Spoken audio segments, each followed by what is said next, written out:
Okay, so tayo ay babiyahe ngayon ng Isabela for today's video. Yan o, auto check tayo ay 388 kilometers na. Time check 11:13 AM. Ano ko lang to, pupultang ko lang dyan sa labas para diretso na tayo. Ito yung ating outfit. Yung box natin, makikita natin yan. Fully loaded tayo ngayon. Kami kundi na lang.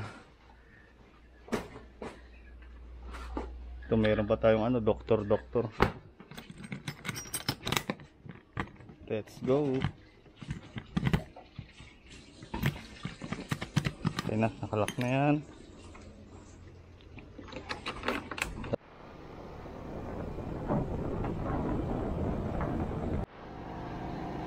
So dito na ako nakapagpagas sa Oiland, Dulong Bayan, San Jose del Monte. Tuloyin lang natin. Okay na siguro 45 mo. 45 pesos.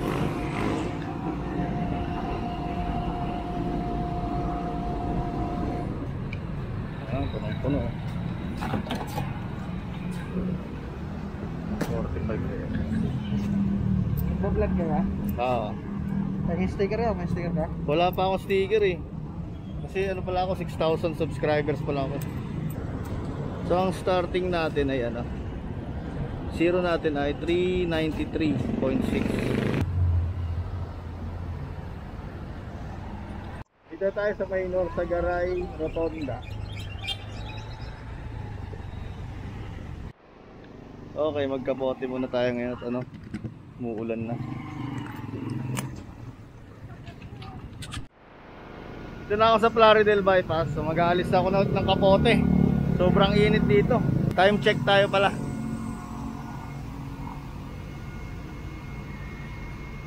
12:30 PM na. Plaridel Bypass. Siyempre pag nandito tayo dumadaan, testing tayo ng ano yan, ng top speed. Ginagawa pala yun.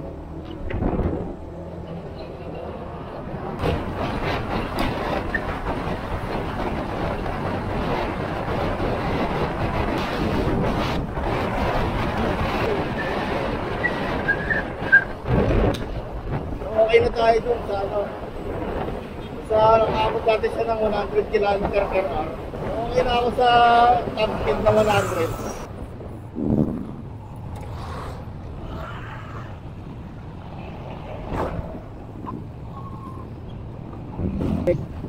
Ano tayo banda? Saan dito po lang na pala? Puro no?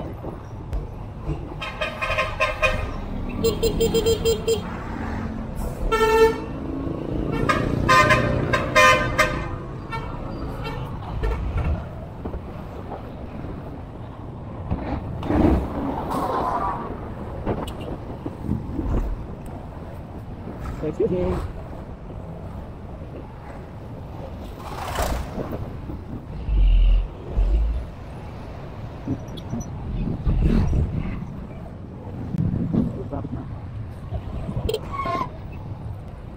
Muntik pang yung NMAX daling ko. Yung NMAX hindi nakakalusot-lusot eh. Kahit kalit-lit, lusot eh. Nalagyan lang sa deleg. Ito naman, ito pang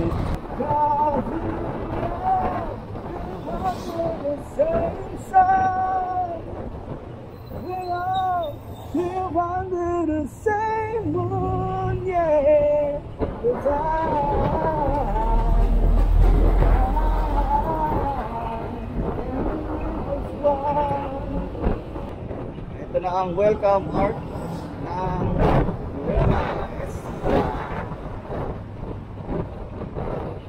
Gabang City tayo. Hindi pa ako nakakaramdam ng gutom ah.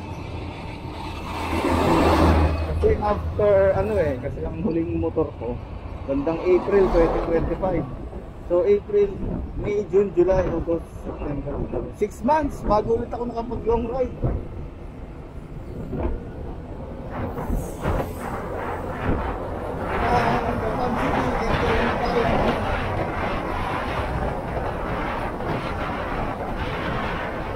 Sino pa nagmamahal sa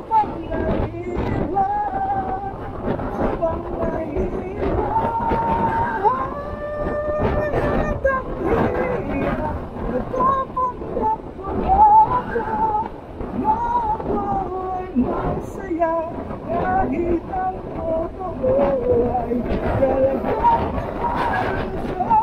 Ay, tama ba? Talagang makakay.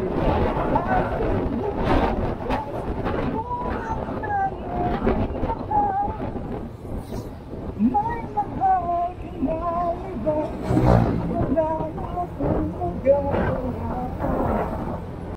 Oh shit! Traffic na naman.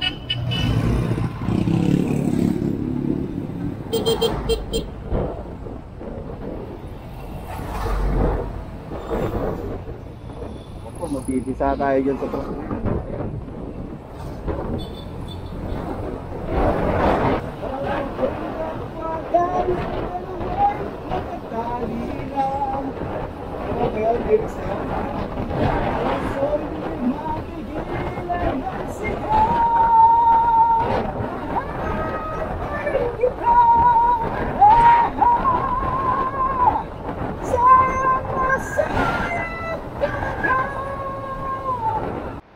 Ito na tayo sa sentro ng Gapan City.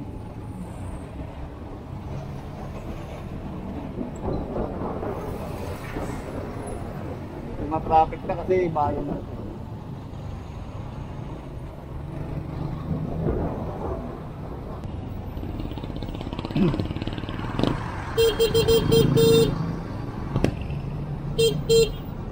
Bagal naman. Ay, naka-stop pala. Hindi naka-go dito eh. Ay talaga. Ay sos.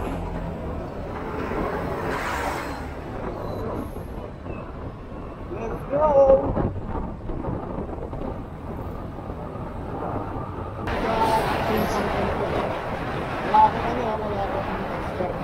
Pagka sa YouTube kasi na-copyright ka, hindi mo mamamonetize yung video. Kumbaga, kung sino yung owner ng kanta, sa kanya papasok yung yung income, yung kita mo sa video. Kaya pala mabaho. May mga piglets pala dito. Ang nakalipas ay babalik natin. Apayan mo sa'yo ang aking pangako na ang pag-ibig ko'y lagi sa'yo. Kaya muna ako na lang siguro sa reality para dito na kasi may bayad. So let's go. Kain muna ako, dumi na ng motor. Hugasan ko yan doon. Kain muna tayo dito sa Jollibee. Dine in po. 1 piece chicken na spicy. Pwede ba to? Meron akong sa Globe One. Voucher pala.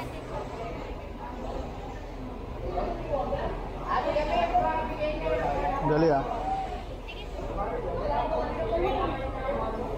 Naalala ko ito. So yun, meron tayong Jollibee hamburger. Pwede ba itong Mari Bang?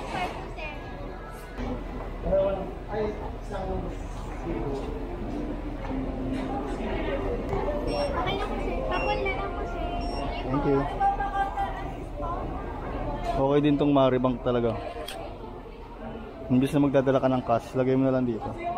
So para magkaroon kayo ng Mari Bank na debit card, click nyo yung yung link dito sa description box para makapag-register kayo. Parang GCash lang din siya gamitin. Madali lang. Ay, tutunog naman ito na. Okay na ito.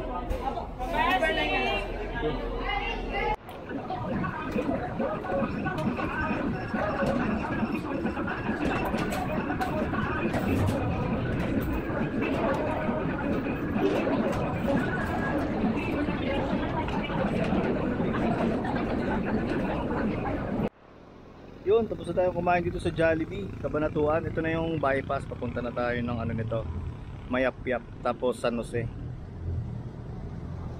Bali 36% na lang yung aking battery ng action cam. Magcha-charge muna ako, mamaya na ako magbibideo ulit. Depende kung saan banda ma-full charge. Saka parang uulan no. Hindi, dito pala tayo papunta. So maaraw doon, dito makulimlim. So let's go na, time check tayo. 2:29 PM. Auto check 508.4. Dito na tayo sa may Muñoz FIC ha. So nag-charge pa rin yung ating camera. Kaya naka red light pa siya. Kaya ito muna ang cellphone gamit ko. So dito na tayo sa GT Oil San Jose FIC ha. May 2 bars pang natitira. Pero pakarga na tayo para sigurado pag-akit ng bundok.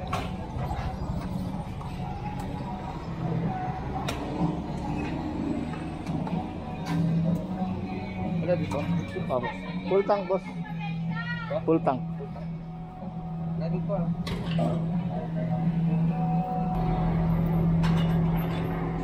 So full tank 2.28 liters.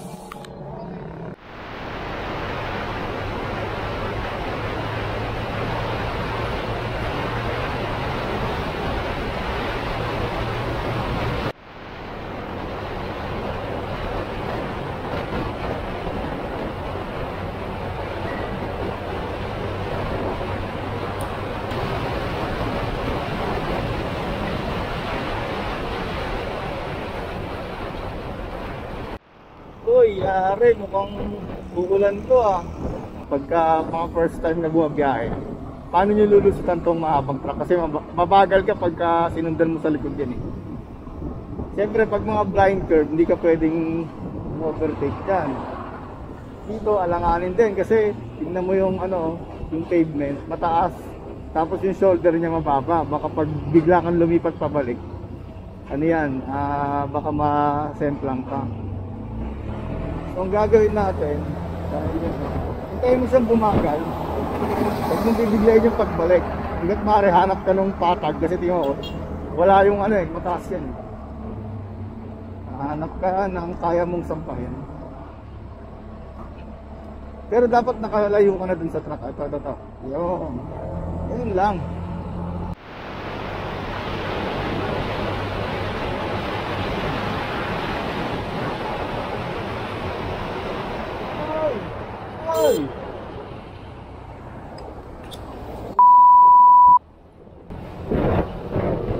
Subukan ko maghugas dito. Kasi sa tagal kong dumadaan dito, hindi pa ako nakapaghugas ng dito eh. Yan o. Dito pa nagagamit to eh. Sakto ngayon, madumi naman.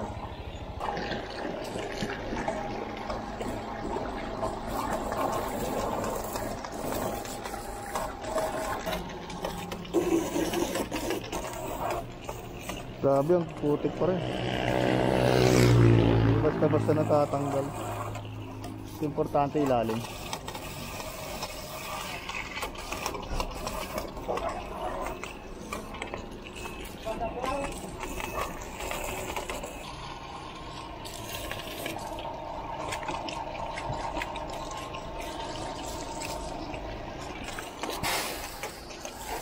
Kaya pala pag nalinisan yung motor sa biyahe, hindi man natanggal lahat ng putik pero nabawasan. So ito yung truck. Siyempre yan, ang kurba na naman, hindi mo yan pwede overtaken dyan. Tapos silip ka dito sa shoulder. Yan. Sa shoulder niya maluwag. Tapos na-timingan mo lang siya. Pero dapat kita mo pa rin yung advance sa kagaya nyo na may nakapark sa gilid. Tapos nakita mo yung advance, may van lang na paparating. Tapos pwede mo na siya overtaken dito. Pero siyempre dahil nag-alangan ka dahil matagal eh. Baka meron pa, silipin mo, meron pa nga. Balik ka na, shoulder. Tapos, alanganin din.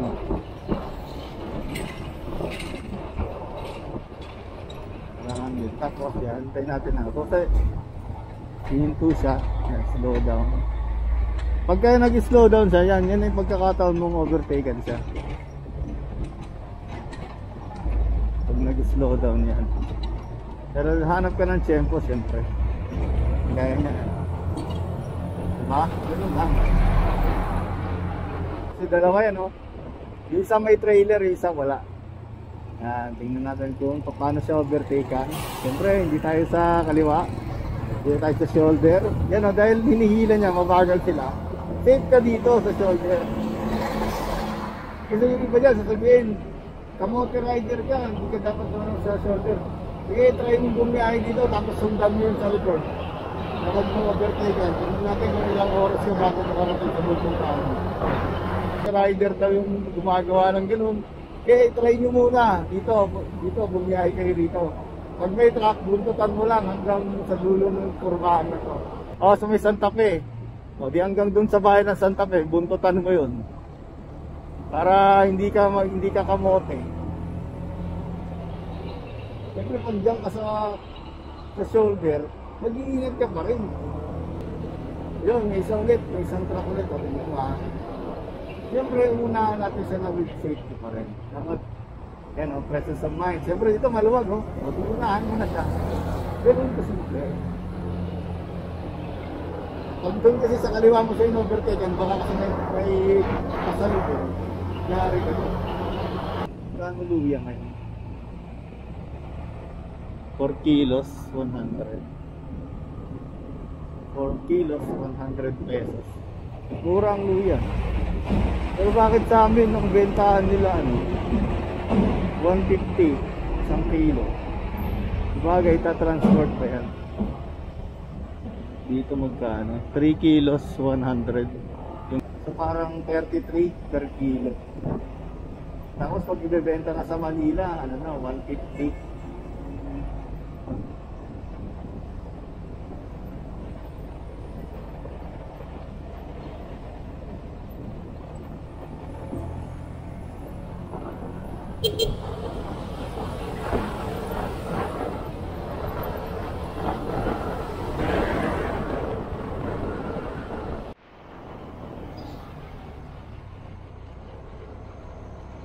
So, dito na rin tayo sa Dalton Pass. Salamat po, Nueva Ecija. So, mag-picture taking muna tayo dito.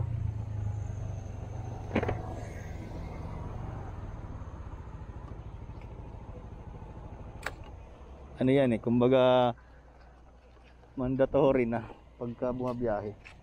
Picture din. Ito na lang cellphone ko.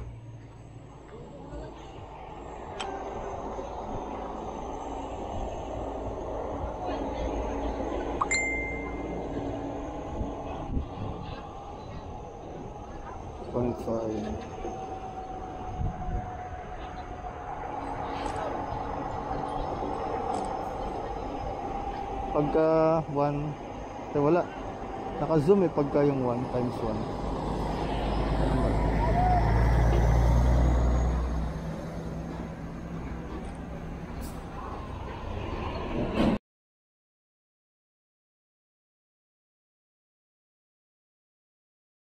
Time check pala tayo.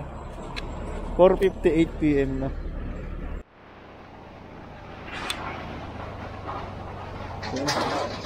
Ang bilis nito.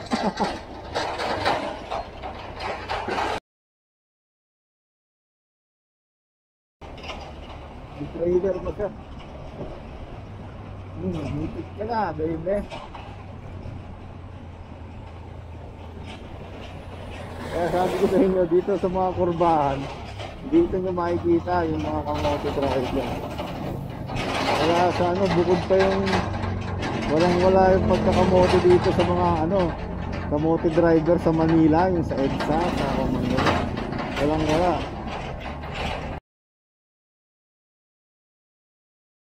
Salat! Na tayo, dahil pa tayo, hindi ba mabili talaga ito. Dito lang sa shoulder para safe na. Ayan overtake na naman siya. Banat! Banatan mo, ayoko unahan to kasi baka pag inunahan mo to masahagi ako.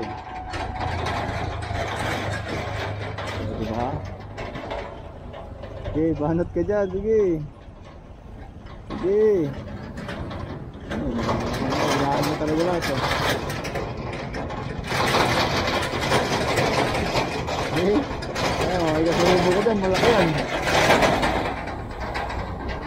Overtake ko yan. Tingnan natin yung magaling ng discard na dito para sa overtake. 2 lanes na lang to. O yan Sige, banat mo. Sige, Sige. Sige. Sundan ko siya. Sige. Takot din pala.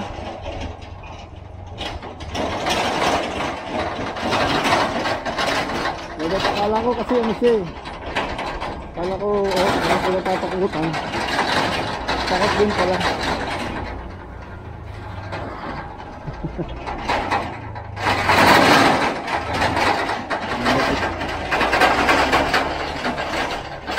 Oo, naka na.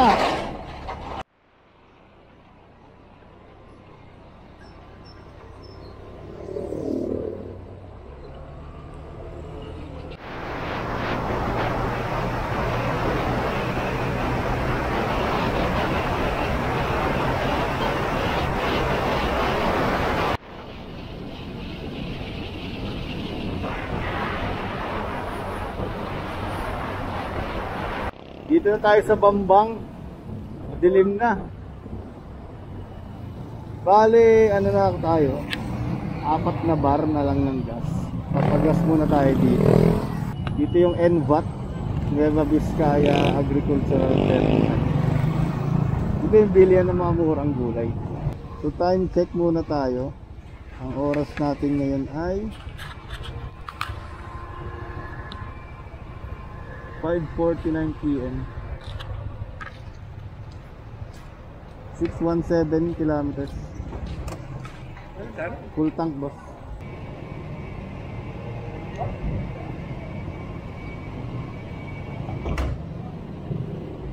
So naka 1.4 tayo ngayon.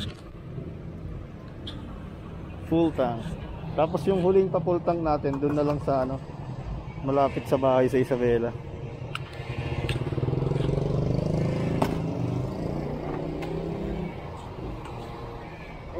Thank you. Kilometer 247 na tayo. Ibig sabihin yan, 247 kilometer away from Luneta Park. Kasi yun ang 0 kilometer. Yun, Isabela na tayo. Nakakapote kasi ko eh. Yan o. Kasi umulan kanina sa may bandang ano, Bayumbong. So time check, 7:26 PM. Dito na tayo sa Welcome Isabela. Siyempre, picture taking muna ng motor.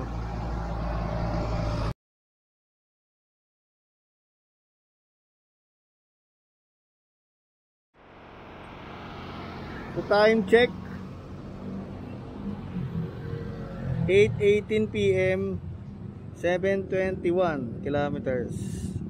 Nandito na tayo sa bayan ng San Mateo, Isabela. Nakapagpagas kasi sarado yung Petron, sarado pala. Tapos yung malapit dun sa ano, Bacarenya, sarado rin. Pati yung dito malapit na sa Purok 6, puro sarado. Aga magsara ng mga gasolinahan dito. Asan si Maria? Hi.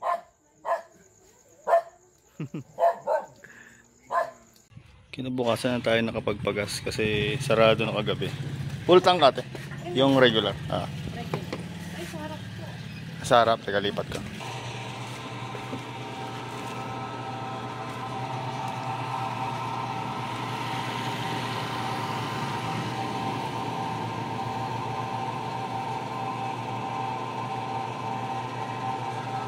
Okay na siguro sa 80. Ayan, okay na. Puno na siya. So okay na, full tank. Tapos ganito, compute na natin yung fuel consumption nya. Thank you. Bali ang current odo nya ngayon ay 724.9. Ngayon ay compute na natin yung fuel consumption nya. Bali yung 724.9 kilometers, i-minus natin yung 393.6.